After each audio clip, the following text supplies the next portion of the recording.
Baik, Assalamualaikum warahmatullahi wabarakatuh. Shalom, Om Swastiastu, Namo Buddhaya, salam sejahtera untuk kita semua kalian. Yang saya kasih dan saya banggakan para awak media, baik yang ada di Timika ini maupun rekan-rekan yang di Jayapura.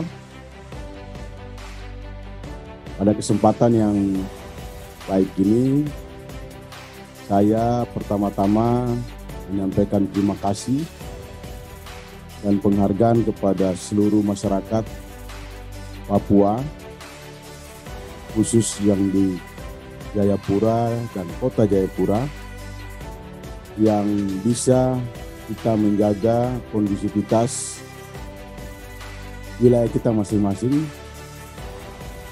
baik di kota masing-masing termasuk di wilayah Papua secara keseluruhan. Saya sangat berharap bahwa kita masih terus bisa menghadirkan rasa aman, nyaman, dan damai di tanah Papua ini. Pada kesempatan ini saya selaku Kapolda Papua, kembali saya menjelaskan bahwa memang betul kemarin jam 12.30 waktu Indonesia Timur itu Polda Papua bersama-sama dengan penegak hukum dari KPK RI melakukan langkah-langkah penegakan hukum terhadap Bapak Lukas NMB di salah satu rumah makan di Kota Jayapura. Dan beliau kita bawa ke kantor Satbrimopolda Papua untuk melakukan langkah-langkah administrasi dan menyiapkan segala sesuatu dengan yang berkaitan dengan membawa beliau ke Jakarta. Pada pukul kurang lebih jam 2 itu Bapak Lukas NMB beserta tim penegak hukum dari KPK maupun Polda Papua telah sampai di Bandara Sentani dan kemudian diterbangkan ke Jakarta dengan menggunakan pesawat Trigana Air yang transit di Manado. Di Manado kita lakukan pelayanan kesehatan dan kemudian bertukar pesawat Boeing dari grup Lion Air untuk menuju ke Jakarta, dan beliau telah tiba di Jakarta dengan selamat. Dan kemudian dari pihak KPK itu segera mengambil langkah-langkah pemeriksaan kesehatan dan sedang ditangani di Rumah Sakit RSPAD. Proses hukum yang dilakukan oleh pihak KPK tentunya Polri, khususnya Polda Papua, ini bagian daripada aparat penegak hukum yang harus memberikan pengamanan terhadap eksekusi dari penegak hukum KPK.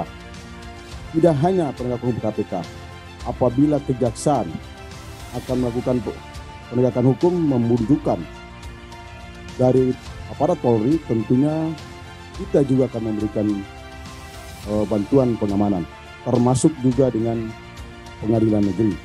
Sehingga tugas Polda Papua kemarin itu telah kita lakukan untuk bersama-sama dengan aparat penegak hukum dari KPK. Kita telah membawa salah satu yang merupakan tersangka dari KPK, Bapak Lukas NMB, telah sampai di Jakarta. Prosesnya nanti silakan dimonitor dan ditanyakan kepada KPK. Terkait dengan penangkapan kemarin, memang ada beberapa insiden yang terjadi pada saat penangkapan dibawa ke Makosat Brimopolda Papua.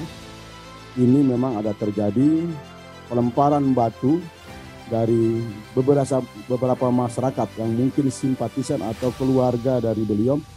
Bagi kami ini wajar ketidakpuasan daripada itu, dan saya bersyukur bisa kita amankan yang melempar dan kita sudah mengambil keterangan. ada 2 orang.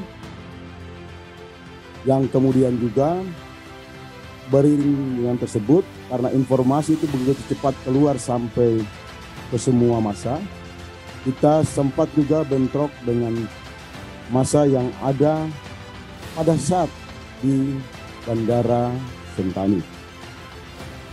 Kejadian ini setelah Bapak Lukas NMB dan rombongan tim KPK dan Polda Papua berangkat meninggalkan Bandara Sentani. Jadi tidak ada yang bisa masuk ke dalam mengganggu pemberangkatan dari beliau. Memang pada kejadian tersebut ada kurang lebih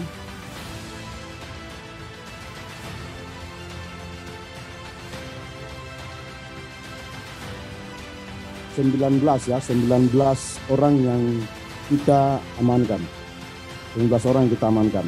Ini 2 yang tadi saya sampaikan di depan Makosat Brimob Polda Papua, yang 17 itu di Polres Kabupaten Jayapura.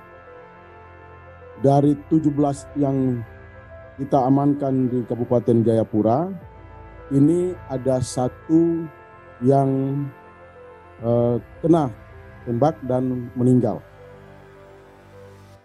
Yang berikut yang 16 ini luka-luka dan sudah kita lakukan penanganan kesehatannya.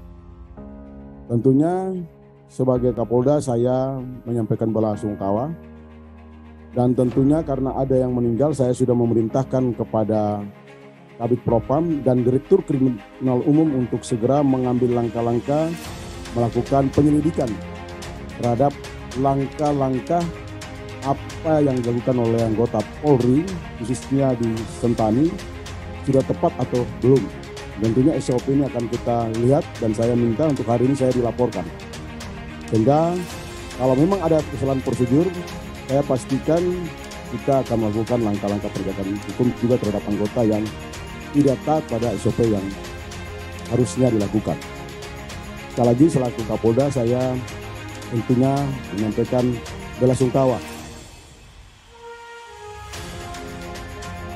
Di sisi lain, saya juga menyampaikan permohonan maaf kepada masyarakat yang ada di Jayapura maupun di kota apabila kemarin terjadi gangguan ya terhadap situasi yang sebentar. Sementara itu, saya berharap ini mulai kita lakukan pendekatan ekstra terhadap semua keluarga, tokoh-tokoh masyarakat, tokoh adat, sehingga tidak lagi dibawa ke hal-hal yang lain. Saya juga selaku Kapolda menghimbau dan berharapkan kepada semua unsur yang ada. Tidak perlu kita memberikan informasi-informasi yang tidak berdasarkan fakta yang sebenarnya. Dengan bahasa lain, hoax itu kita memberikan. Saya tidak berharap seperti itu. Saya sudah pernah menyampaikan kepada tokoh masyarakat dan tokoh agama, Bapak Lukas NMB, beliau adalah negarawan yang patuh dan taat pada proses hukum. Dan kemarin pun itu beliau bisa kooperatif sehingga dibawa ke Jakarta. Mari kita berikan dukungan moral untuk proses ini bisa berjalan sebagaimana yang harus beliau hadapi. Tentunya dari aparat penegakan hukum termasuk penegak hukum KPK akan selalu memperhatikan sisi kemanusiaannya. Sehingga kita di masyarakat di Papua tidak perlu kita membumbui atau menambah-nambah lagi dengan hal-hal yang tidak berdasarkan fakta yang benar. Saya beranggapan orang-orang yang masih seperti itu, itulah orang-orang yang harus kita telisik. Apa orang-orang ini mau Papua itu damai atau tidak? Mari kita berhenti dengan hoax, kita dorong, kita dukung supaya proses hukum yang dilakukan terhadap Bapak Lukas NMB ini bisa berjalan dengan baik dan benar. Sekali lagi, saya sangat berharap demikian. Mari kita jaga, kita ciptakan Papua yang baik, kondusif. Kita bangun kerjasama, bangun kebersamaan supaya bisa mewujudkan Papua tanah yang damai.